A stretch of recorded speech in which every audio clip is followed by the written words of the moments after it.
In this chapter, we are going to explore all the different types of brushes that you can use and create in Adobe Illustrator. There are 5 types of main brush categories: calligraphic, scatter, art, bristle, and pattern. In this first video, I will show you how to set up and work with calligraphic brushes, and we will see how to do digital hand lettering, like this example of the word Illustrator here that I prepared. Hand lettering and calligraphy is an amazing but very difficult craft, so to learn it well, prepare to study and practice a lot before you can actually do something nice. I consider myself an amateur in hand lettering, so I'm nowhere near as good as artists who specialize in doing these type of things, either on paper or in Illustrator. And just to give you an idea, here's some example from my Pinterest boards. Feel free to follow me, by the way. You can find all these references that I show you here on my pin boards. So my username is Yes, I'm a Designer. That's how you can find me. Now let's go back to the examples. So here's a few more vintage style hand lettering. Then let's see a few other examples like this one here. Very nice style. I really like this one as well. Simple but very effective and nice composition. And of course a great quote from Walt Disney. Then we have a little bit more designed hand lettering. Here you can see clearly that it's been created digitally. And then another fun one at the end. Let's go back to Illustrator and see how to set up the brush to be able to do something like this. I already have another artboard here prepared that's empty. Well, first of all, what you need to use is the brush tool for this, the paintbrush tool. This has a brush definition drop down from which you can find already a couple of default brushes, but you can also find more brushes from the libraries. And under artistic, for example, you will find calligraphic brushes. But there's also other ones here, which we will come back to later. But for now, let me just open up calligraphic category. And there you will find lots of default brushes that's saved and that you can use. All you need to do is to select one of them, and immediately it will be added in your brushes library. And of course, it will be also available from the options bar drop down. Now, I already created a brush that I'm going to use, and that's this one here. If I double click on it, I can show you the settings. I like to set the angle of the brush to 45 degrees, so it's perfectly diagonal. I set the roundness to 0%, so instead of a round shape, I like to keep it completely flat. And the size I keep usually around 20 points. And the control for the size I set to pressure, which means when I use my Wacom tablet, I will be able to control the size. By pressing it harder, it will increase, and pressing it gently, it will go down in size. Unfortunately, if you have a mouse, you won't be able to make use of the pressure feature. So then you can just keep it on fixed, or you can try random if you want. But the variation I'm going to also keep on the maximum, so it should be the same as the size. So these are all the settings that normally I use for hand lettering or digital hand lettering. And let's have a look how it works. So now that it's set up, I can see here on the top it's selected. I also have black stroke with 1 point size. I will be able to now start drawing. So here's my first letter just as an exercise. I start with X. It's one of my favorite letters to draw. And you will see me going back and forth sometimes. That's I just use the shortcuts, the F1, F2 that I set up earlier. So there you go. There is my first letter. Now let's try Y. That's another one of my favorites. So I try to do it in one go, but I usually don't succeed. So I'm going to do it in 2 steps. That's okay. Then we can try an M. And notice that whenever I go down, or at least I try to be consistent, whenever I go down, I try to press it harder. And then when I go up, I try to keep it thin. So that's like an R, for example. So up, thin, down, strong. Generally with this setting, what you can do is that when you draw diagonal lines, they should be very thin, and when you go down, automatically it should be thicker or in any other direction than diagonal. So that should already help you to be able to draw like this. And I show you with the mouse, if I just use the mouse, even with that, I can draw quite nice lines because the way it's set up already allows for varying the brush size. So even with the mouse, you will be able to do nice hand lettering. But of course, if I use the pen tablet, I can add even more definition. You can see how much nicer I can draw the lines, especially for these decorative elements in your lettering. This will be very important, and you can see how I can add dynamic lines and then reduce the size of it again to have some expression in the way you are drawing. Because to be honest, hand lettering is really somewhere between typography and drawing, but most artists would agree that hand lettering is not the same as using fonts. Although there are some fonts that try to replicate how hand lettering works, it is actually more similar to drawing. So you are drawing letters. Now don't forget that whenever you work in Illustrator, you don't have to actually undo the last step. Like this line here is not nicely connected, so I can always move it closer. Just shift it slightly and immediately it looks better. The same thing here, if I zoom closer, I can see that my lines are not connecting, so I will make sure they are connecting. So I can always move it, use the arrows on the keyboard to nudge them in place. Also, don't forget that if you select a line and you use the pencil tool, for example, with the options that we normally use it with, so keep selected and edit selected parts, we can continue adding extra detail, continuing the lines that we already have. Now, of course, try not to go too far because it can get a little bit too complex after a while, but some extra detail might look quite nice. So let me just move these letters to the side, select that line there, let's say like that. Also, if you feel like some of your letters need to be a little bit more straight or align the lines a little bit better, you can also do that. Just select individual points, like with the direct selection tool. I can select these points at the bottom here and just drag them down a bit more, and then we can even use the smooth tool. So we can go over this line here, smooth it out, something like that. Now it's a little bit more straight.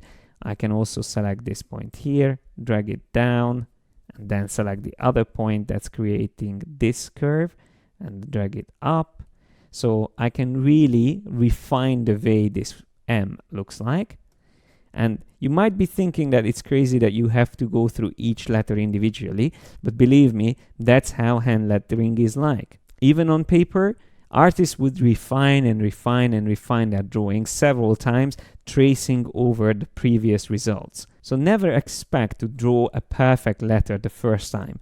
Of course, someone who has thousands of hours of practice will be able to do amazing things, and you've probably seen videos of that, like that, and so on and so forth. So you can imagine I would be able to draw letters individually to practice, and then the interesting part comes when you start combining them together. Going back to my previous artboard, you can see I used exactly the same technique for this word, and of course I didn't succeed drawing this straight away. I adjusted a lot on the letters, also redrew a couple of the decorative elements before I decided that I keep it as final. And this is still nowhere near perfect, so I would be able to spend more time refining, of course. But I thought I'd give you an example of how a word could look like at the end. And just one last note is that although the style that you are going to use in your hand lettering is very personal, it's something that is based on the way you write and also the way you draw. It's a little bit of a mixture of those two, but you can still train yourself to have multiple styles that you can do hand lettering in. So, for example, with the same brush, I could draw an M like that. See how different it looks like. I could also draw it a bit more playful like this. And then I could draw it with a little bit more strength if I want, a bit more structured like that, or like this, even stronger. And many, many other ways that you would be able to draw the same letter. And of course, if you practice, you will have a wide range of different styles that you can use in your hand lettering. One other thing that I do usually with these calligraphic brushes, if I draw letters, is that I set a couple of guides. So that could be my baseline. That could be another one for the X height. That's called the lowercase letters. And then for cap height, we could have another line somewhere up there. So for like a capital letter, let's say B, I could use that. And then of course I can always select my lines and I can stretch them out using the free transform or just simply the bounding box holding down the shift key. So if you feel like they are not aligned, you can always manually align them. Like this R here again, we could make it bigger to make sure it fits into the same size. Something like that. So a good way to practice is to draw the same letter several times and look for references to get inspiration. And then a great way to really practice is to pick a quote, for example, something that you find funny or something that you think is really wise, and then turn that into a digital hand lettering piece. So just going back to that example that I really liked, you see here we have the quote hand lettered, but there's also a couple of illustrative elements like this ribbon, those floral motifs there. And to make it look consistent, you can actually use the same brush or something similar to what you use for the letters. So instead of using shapes, just draw the ribbon itself as well. That way the whole design will look consistent. So this was just the first category of brushes, the calligraphic brushes. But now we can move on to another big category called scatter brushes in the next video. The second type of brush you can create and use in Illustrator is called scatter brush. Now once again for this, if you go into the brushes panel and under the library, you will be able to find a set called decorative scatter. These are probably the best examples to begin with, just to see how these type of brushes work. And one of them that I like to use sometimes is this one called bubbles. If I select that one and use the brush tool, I can start drawing with these bubbles. And you can see it's going to scatter them around, randomizing their rotation, their color, and the spacing between each of the elements. Now when I go into the brushes panel and double click on this brush, which was added to the library, I will be able to also make additional changes. So there's a lot of things I can control here, even including size. So as an example, if I set the size to random, then I get two values and I can decide what should be the minimum size. And you see already in the background is changing. Let's say that is going to be my minimum size, and the maximum size I want even bigger. So now we have a variety between 57% to 316%. And because it's set to random, it's automatically going to vary the size. If you have a pen tablet, a Wacom tablet, you can also make use of the pressure. So if you set the size to be controlled by the pressure, then the harder you press, the bigger these bubbles will be. So if I click OK, I apply the changes to the strokes, but I'm going to delete them and I draw a new one. A new set, so I'm just going to draw gently, then press harder, then draw gently again. You can see the difference as it's changing its size. One thing that you can notice already is that with scatter brushes, you won't see a live view. Like with the calligraphy brush, we could see it straight away while we were drawing. With this brush, because it's usually quite complex, you have to wait a bit. So when you let go the mouse or the pen from the tablet, that's when it's going to appear. So that's when it generates the actual final view of your brush. Now let's try to set up a custom scatter brush. So I'm going to delete this one here, and notice that I have a couple of trees here that I designed, and these are the ones that I'm going to use for my scatter brush. First, I'm just going to pick one of them, and the way you can save a new element as a brush is just simply by drag and dropping it onto your brushes panel. That's all you need to do. And then of course you need to decide what type of brush you want. You will see that when you just drag and drop a complex shape, It won't allow you to turn that into a calligraphic or bristle brush, so you will only have 3 options. But for now, I'm going to use scatter brush, and I'll click OK. Now, by default, it's going to just come with the most generic options, and I'm going to keep it at that. I'll click OK. So that is already created here, that brush. If I select the brush tool and have that custom brush selected, I can already start drawing with it. Now at the moment it's not that interesting because it just keeps drawing the same trees in the same distance as well. So nothing fancy at the moment. But let me just delete this other line and keep this one here as a reference. And then I go back and double click on the brush itself. Notice that I have the preview option turned on at the bottom, which means that if I make changes like to the size, then automatically it updates there as well.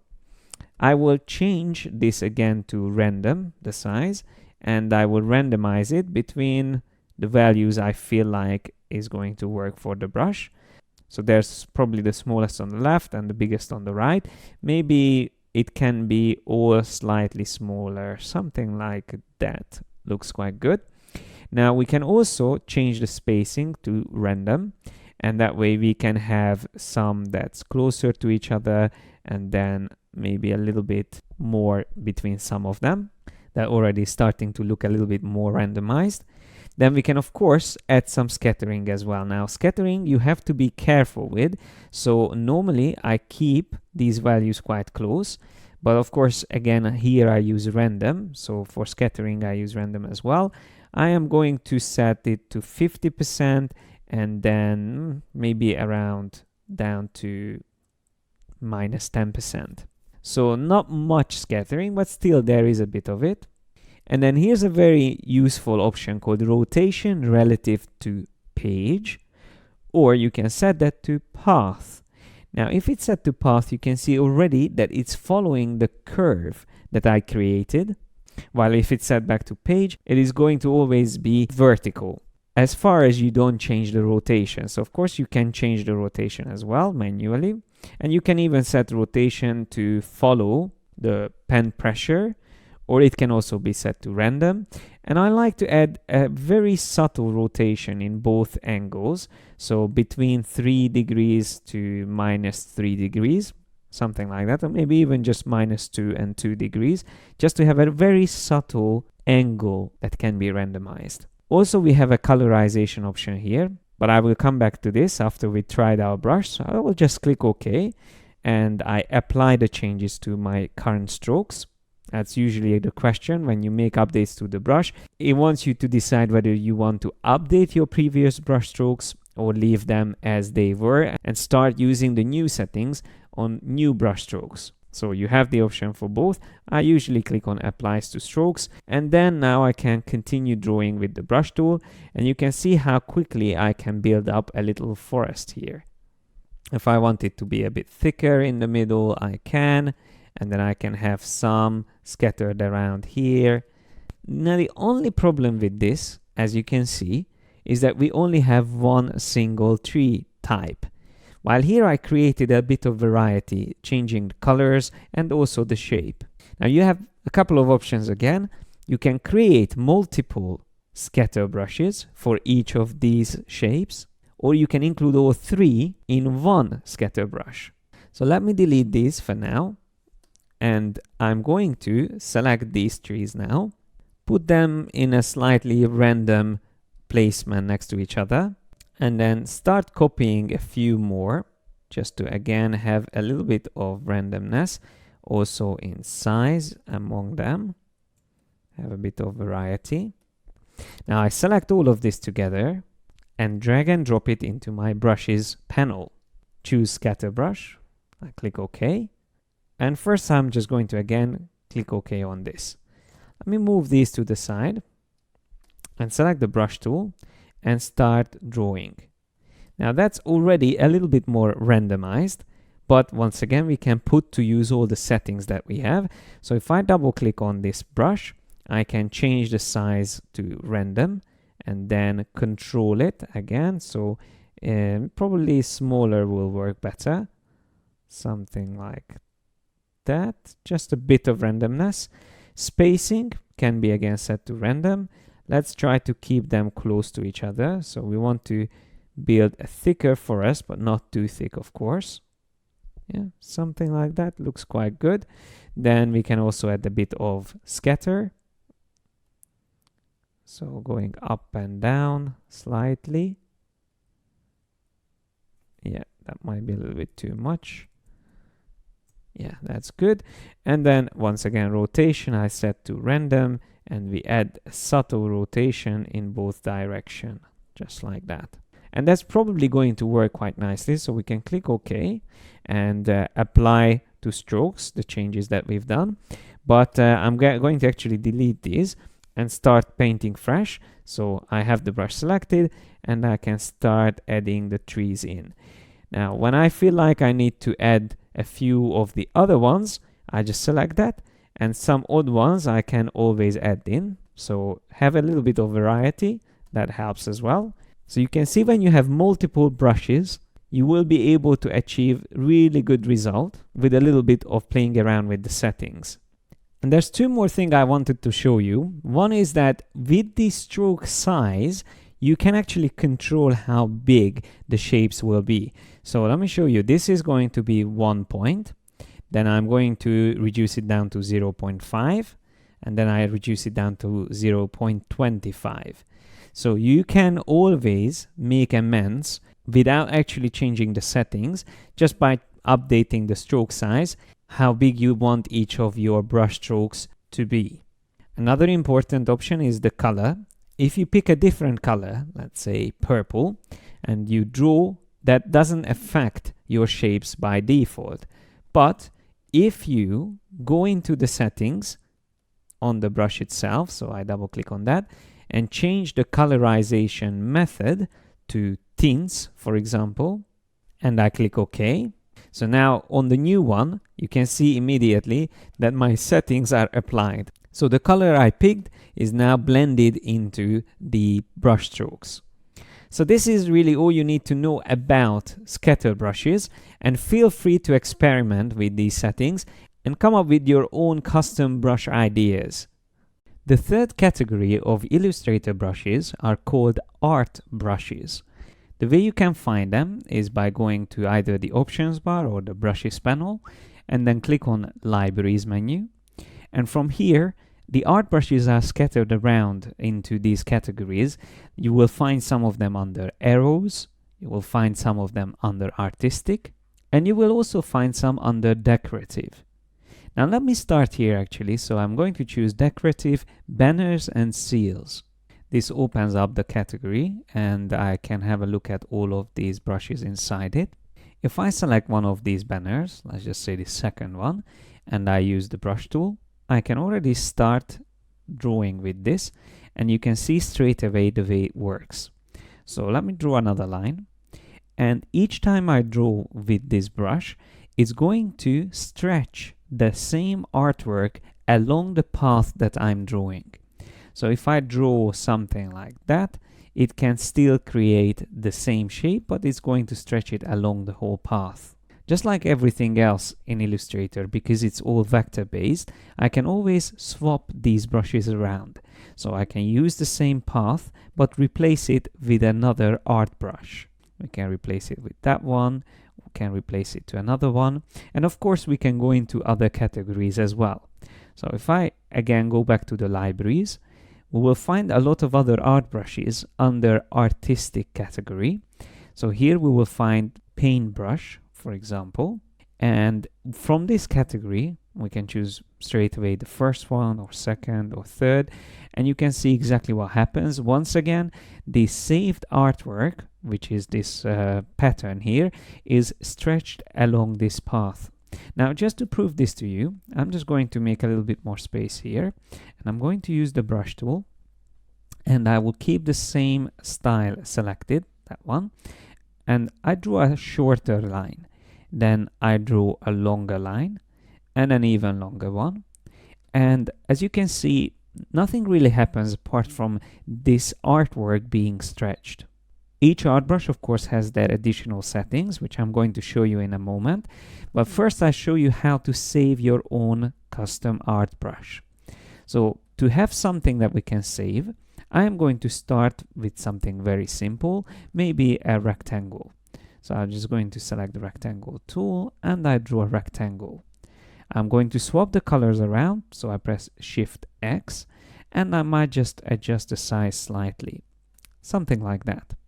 Now, if I use an effect on this, let's say stylize scribble, and we turn on preview, this is how it's going to look like with the settings that I have here, but of course I can always make it different. Let's just turn it into something like that. Stroke width, I guess that can stay the way it was. I'm going to keep it, maybe 1 pixel would look nice. Now I'm going to click OK. So the effect is enabled, but we still need to expand the appearance before we turn this into a brush. Otherwise, it won't work as you would expect it. So if I go to the object menu, I can choose Expand Appearance. Now it became a simple outline. And this can be then simply placed into the brushes panel. So that's how you normally create a new brush. So you drag and drop in there. And of course, you choose the right type, which is the art brush in this case. And then we can click OK. Now, here are the options that I was talking about, where most importantly, you have to choose what type of scaling you need. You can scale proportionately or stretch to fit the stroke length, or you can stretch between guides. I'm going to show you each of these.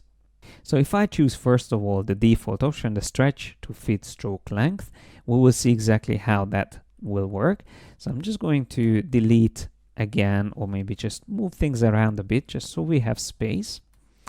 So that's the default or the original design that we have. But now I'm going to select that brush that we just saved and I'm going to draw with that. So if I draw, you will see exactly what happens there. It is stretching that design along the path that I created. So if I create a longer one, something like that, you can see again it's exactly the same design but stretched along that wavy line that I created now.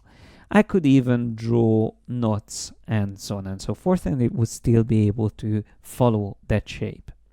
So this is how stretching works. It's exactly the same what we saw here on the bottom left. Now let's try the scaling option. If I double click on the brush definition from the brushes panel, I can change the scaling option to scale proportionately. And because I have preview on, I can see already this happening on the other strokes. If I click OK, it will actually ask me whether I want to leave the previous ones the way they were, or I want to apply these changes to them. For now, I'm just going to keep them as they were. So I'm going to say leave strokes. So they reset back to a stretched version. And now let's try this new option, so the scaling. So if I draw a line in similar length to the original one, then it looks almost exactly the same. But if I draw something, let's say twice as long, then instead of stretching it, Illustrator is going to scale up the whole brush definition to allow the whole path to be filled with the design, but without stretching it. And the third option, if I again go back to the definitions, was the stretch between guides, which again I'm just going to show you on this design just so we can compare them to each other. So here, if I drag these guides, I can define save zones. So let's say I want to define the tail and the head, the beginning and the end points as save zones, and I tell Illustrator to only stretch the area in between the two guides. So that's like a restricted area on the left and the right, which is not going to be stretched. Anything in between can be used to stretch the design along the path. So this is more similar to the second option, the stretching option, but it is limiting it with the guides that we can place on the beginning and the end points. It doesn't look that great with this design, but you can see it shows it on all of our previous strokes as well. Once again, of course, if I click OK, again I can decide whether I want to leave my previous designs the way they were, or I want to apply it to all of the previous ones, the change that I've done here. Again, I'm just going to say leave strokes. And instead of using this feature here, I prepared an illustration on which it will make more sense to use this stretch between guides option. Since it was Chinese New Year recently, I was inspired and I drew this dragon, which will work quite nicely with this technique. So what I will do is I select this whole illustration and I drag and drop it into the brushes panel. Again, I'm going to choose Art Brush, click OK. And for this design, of course, it makes sense to use the stretch between guides option because I don't want the head and the tail details to be stretched. I only want the actual body, which I intentionally kept very simple, to be used for stretching. So I'm going to set it up something like that. I have to be careful not to include any detail from the head and the tail. And then I'm going to click OK. So now this is saved. And if I zoom back a bit, maybe show the whole artboard, and I'm going to select that brush that we just created, I can draw the design and you see immediately what happens. So if I zoom a little bit closer, we can see that the detail is still there, but I can draw the dragon in any shape and form, and it's going to always follow the path that I create. The cool thing is that you can even use this on shapes. So if I draw a circle and then I select the dragon, I can create a dragon biting its own tail, something like that. And also another cool thing is that we can change the color of the design, of course.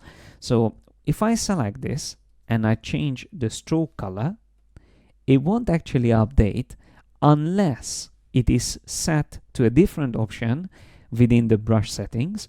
So I have to double click to get back to the options, and the colorization method has to be set to one of these options here. I normally use the hue shift, which will immediately show up here as well, and then I can click OK and I can choose apply to strokes. So now if I go into swatches, let's say, and I select the stroke color, I can very quickly colorize the dragon. And the good thing is that all the future brushstrokes will inherit the settings. So if I now continue drawing with the same brush, I can already see the colors showing up. Now there's just one last thing in the settings. If I go back to brushes and I double click on settings, you can see that we have options for direction. This can also be updated and changed. So if I change the direction and I choose apply to strokes, they will all change direction, and in the future again, if I keep drawing with it, now it's going in a different direction. And these were the most important settings that I wanted to show you, and feel free to play around with this dragon design. I have the file available, so you can create your own brush and play around with the settings on it. But I would like to also recommend to try all the other categories from the libraries that I mentioned. So for example, artistic watercolor is again another set of art brushes, and they look amazing and it's great to work with them. In the next video, I will show you another interesting category called bristle brushes. The next category is called bristle brushes, and they are trying to simulate traditional media brushes. So if you go in there, you will find this one as a default one already coming up. Just have to pick a color, a stroke color for it, maybe something like that, and choose the brush tool, of course, paintbrush tool. And immediately I can see a preview which shows me that this type of brush can actually pick up not just the strength, how I use the tablet, but also the angle in which I hold the pen over the tablet. Once again, these are things that you won't be able to use if you are working with a mouse. You will need to have a tablet, a drawing tablet. So why is this useful? Well, depending on the angle I hold it, I will always get a different profile. So if I draw it in another way, you can see it is much less thicker because of the angle I held my pen. These type of brushes are quite nice and soft. That's what I like in them. So this is probably the least vector looking brush category. It's more like watercolor or oil, and definitely when you start adding it up and there's more of them layer on layer, it starts to look even more convincing that it wasn't made of vectors. The only problem with them is that if you use them a lot, it can get quite slow to compute and to scale them, or to just generally work with them. So try to use it sparingly. But what they are great for is drawing hair, for example, or fur. So let me just show that to you quickly. Using the same settings that I have here, I'm just going to draw quickly a few strokes. And as you can see, this could be the base or the foundation of hair, someone's hair, but it could also be a monster, a furry monster. And I actually created the face already here. Let me just put it on top of it and bring it forward. There you go. Of course, these brushes have their settings as well, so if I double click on it, I will find a lot of options that I can play with. And these are all the different types of shape presets from which you can choose. Make sure you spend some time experimenting with this category as well, especially if you have a tablet. But don't ignore them even if you just have a mouse, because you can still use it. You might not be able to make use of all its settings, but they are still great fun to work with. Personally, I work with bristle brushes quite less, but I'm going to show you my favorite category in the next video, called pattern brushes. I left my favorite type of brush for last in this chapter, and this is the pattern brush. Now with this, you can create very unique patterns that will follow the way you are painting with the brush tools. And in this video, I'm going to show you exactly how to start from scratch and then set up everything and make your brush work perfectly. So it's up to you what type of design you wish to do, but I am going to go for an Asian, Indian inspired pattern. So I am going to draw with the pen tool first of all. And I draw a shape, something like that. And I am going to use the reflect tool on this, click in the center point and hold down Alt and Shift together. Then I'm going to also make sure that these 2 points are joined. So I select the top area and I click on Connect Selected Endpoints. That means now it's one shape. I am going to change the stroke color and size later, but for now, all I want is to duplicate it. So I Alt click and drag it down somewhere around there. And now all I'm going to do is to select these points here on the one on top and press up arrow a couple of times until I get the shape follow the same structure. Now we can even get them closer to each other slightly like that. Now I just need to select the top point and drag it up also slightly further. Now that's starting to look good. And now what I would like to do is also to add a couple of circles in there. But I will actually use this second line for that. So I select that, go into stroke settings, and I'm going to turn on dashed line. And I will turn on cap as well. So each of these points will be caps. And I just increase the size to something around that much. And I will also reduce the dash to 0 point. When it's set to 0 point, you will get perfect circles there. And then I can increase the gap to the way I want it. Maybe a little bit bigger size would work nicely for the circles and the bigger gap as well, like that. Now I will also make sure I set this option up. So aligns the dashes to corners and path ends. So it fits perfectly. Now I can draw another shape. I just hold down Shift to draw a perfect circle. And I will actually press Shift X on this. So we don't need the stroke, just a filled color. And I will just make sure that it's aligned to the center of this shape. And then I duplicate this circle, make it smaller, and then use the reflect tool again and duplicate it onto the other side, holding down Alt and Shift or Option Shift on Mac. I might move this bigger circle down a bit and maybe I put another additional circle up there. Just make it slightly smaller than the others.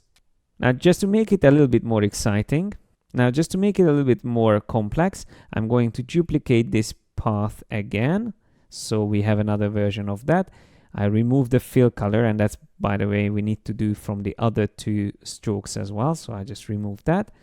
And then on this one here on the top, Once again, what I'm going to edit is select these points, drag them up slightly like that, and then the whole path I just move down a bit closer. Now once again, to have a little bit more complexity, I will duplicate this circle again. I press Shift X so it becomes an outline, and then I will duplicate this once more and maybe make it smaller, something like that. Place it up here, and then I will make another copy and put that somewhere around there. Now I can select these circles and use the reflect tool, center point, Alt Shift or Option Shift, and again reflect them. Now it's time to add a little bit of color on it. So I'm going to select a color. I will probably pick this red color, increase the size of that line. Then I will select the dots and maybe choose an orange color for it. I will select another color for these, maybe purple. And then we can also select these circles. And maybe the big one I will set red. And then these other ones I am going to set to orange.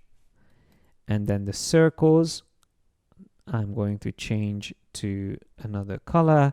Maybe again use the purple on those. I can always have this circle coming in front of the others, and we could do so much more changes. But what I normally do at this point is I duplicate the whole design. So the first stage was the actual creation of a segment of the pattern.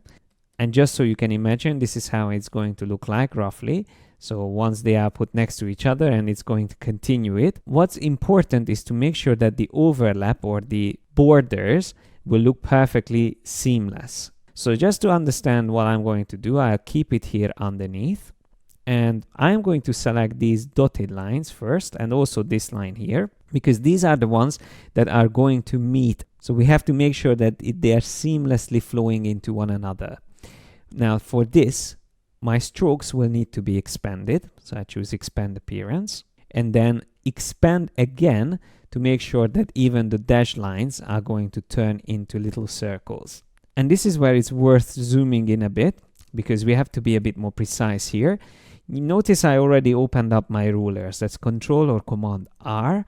And once you have that, you can align the ruler onto these circles here. And then I do the same again on the right side. So align it to that point there. Now we won't need half of these circles. So what I can do is use the eraser tool and just erase out of it like that. And then I will do the same thing on the other side as well. I will repeat the same here on the purple lines. So holding down Alt, Erase from the other side as well. And now we just have to sort out the red line. So what I would do with that is actually to set another ruler up. And this ruler I'm going to set here in the middle. And I will actually delete half of this. So I'm going to cut this in half like that. And now that we have that ready, we can come to this side here as well.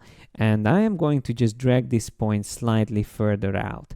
So that point there, I will drag a little bit further out until it reaches that point. And then we can always adjust this if we want to, but I'm actually fine with it the way it is. But then also we have to use the eraser tool and cut this off here. Now, if you don't want the eraser tool, you can also be actually a bit more precise by using the rectangle tool, because that will snap to the guide. And then when you select these two shapes, you can just use the shape builder tool to cut instead of using the eraser tool with the Alt and Option keys. Now this looks a little bit better already. We need to just duplicate this by using the reflect tool, click on the guide as the center point, and then Alt, Shift, held down together, and we created the other side. Now at this point you can decide whether you still want to keep the original design or not. I prefer to keep it because there I still have control over things like the stroke options, so you can change the gap, you can change the size of those circles, while on this one that's not available anymore because it's all expanded. Now what we need to do is to select all this together, and normally what I do is I group them together. So Control G or Command G, and then once it's a group, You can double check here. Yeah, it is a group. Then we can drag and drop the whole thing into the brushes panel. And of course, I want to save it as a pattern brush. Then I click OK. And we can already see how it's going to look like. One of the things that I normally change is for the fit, the approximate path. And then you can see that if you use straight lines in the corners, we will have a little bit of a problem, but that can be customized. So you can actually create a separate shape for the corners, or you can choose an option called auto centered. And that actually looks already better. Now here we also have scaling option. So if we feel like it's too big, we can also scale it. But I'm just going to keep that on 100 for now. And that's how we saved our brush. So now if I go to another canvas, I just quickly create another artboard. And I select the brush tool. Having that pattern brush selected, I can start drawing already. Now it doesn't look great because it's too big.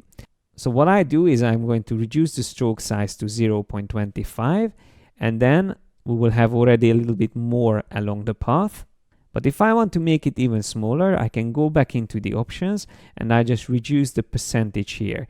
Keeping the preview on, we can see it in the background and immediately starts to update.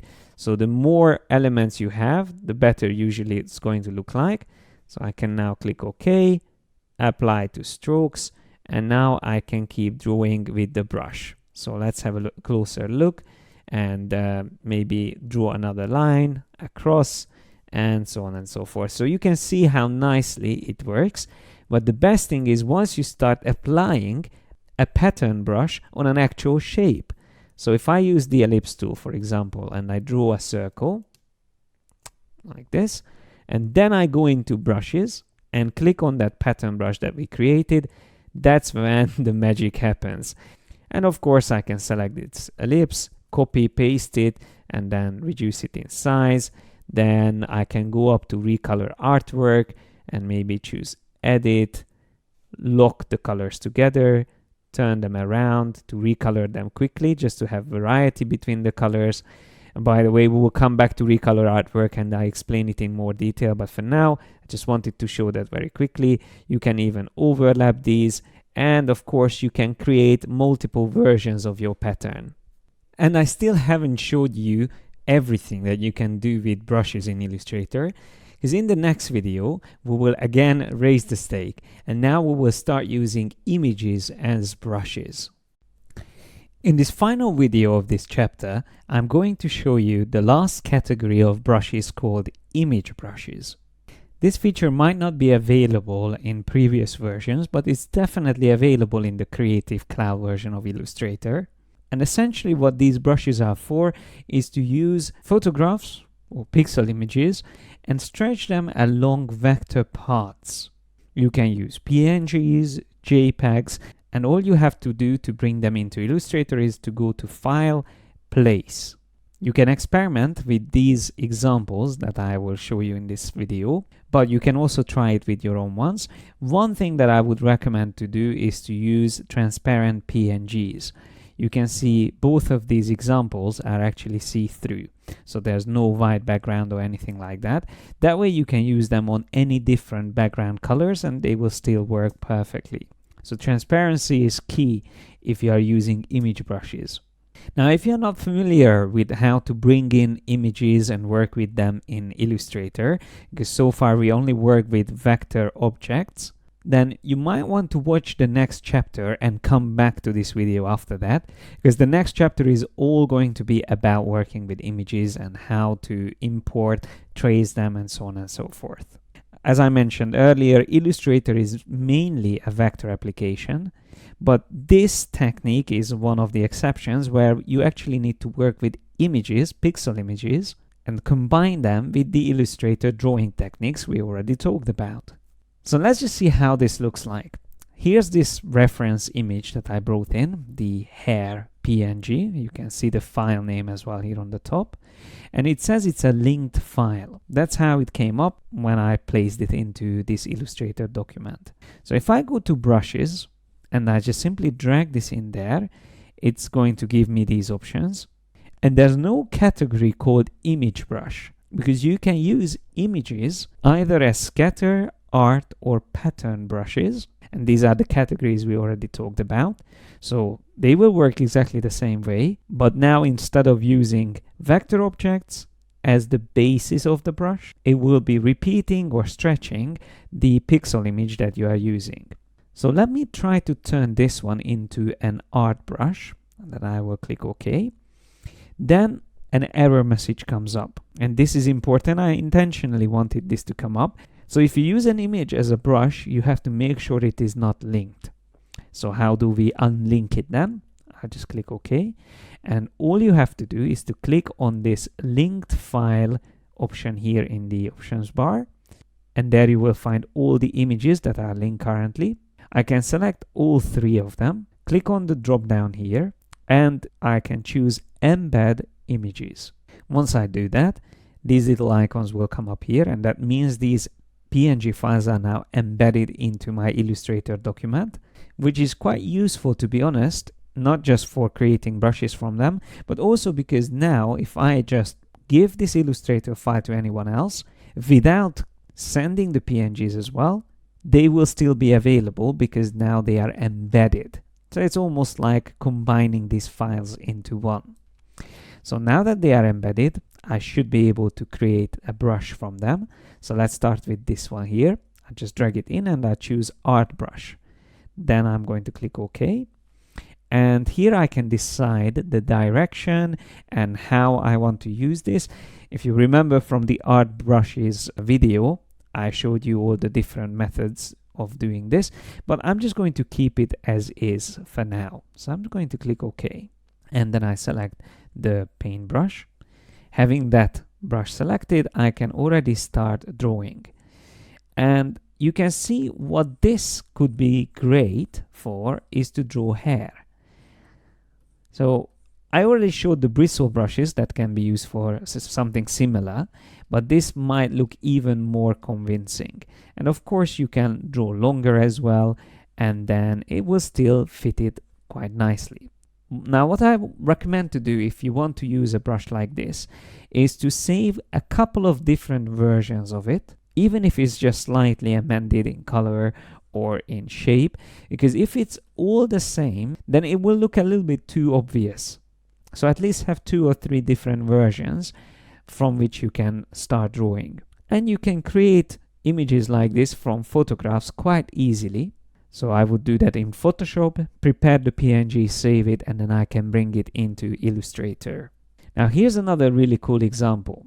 Let me just put all these hair details together into a group, and I'm going to reduce them in size so they can sit here on the top.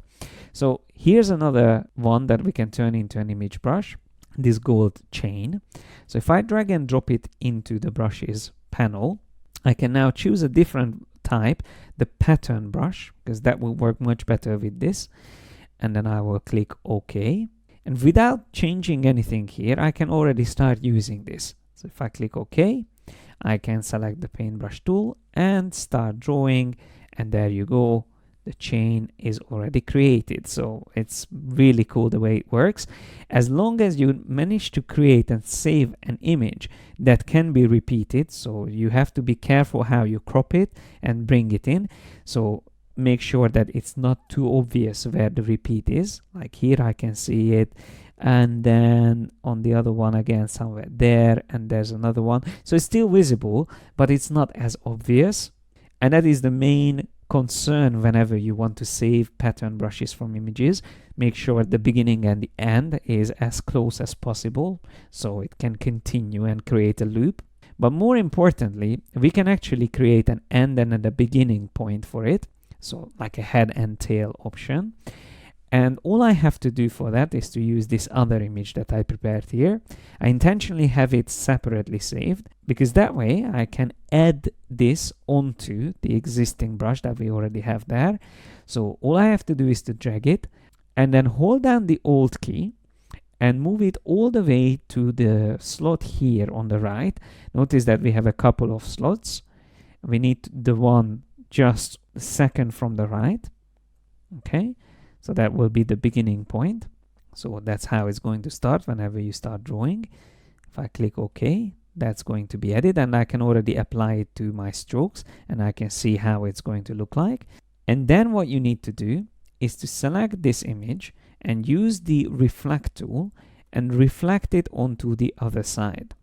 So click and drag. You can hold down the shift key to make sure it stays perfectly straight, and then drag it, hold it down the alt key and place it onto the last slot. When you let go, you will see exactly where that goes, and I can click OK, and again I just choose apply to strokes. So now we have a beginning and an end point, and in between it will always create that loop and repeat the actual pattern for as long as your path is going. So let's try this now. If I just move this out of the way a bit and delete these as well. So having that brush selected, if I draw a little bit more complex shape, you can see it works perfectly.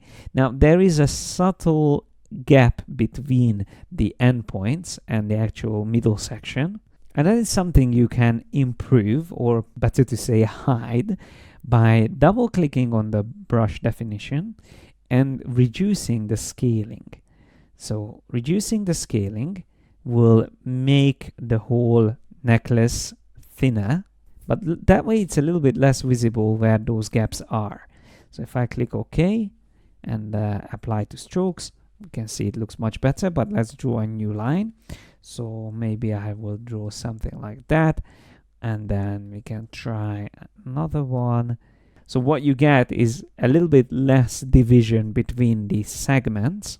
And similarly to the other brushes that I showed you before, again, don't forget that every brush can be used with objects as well.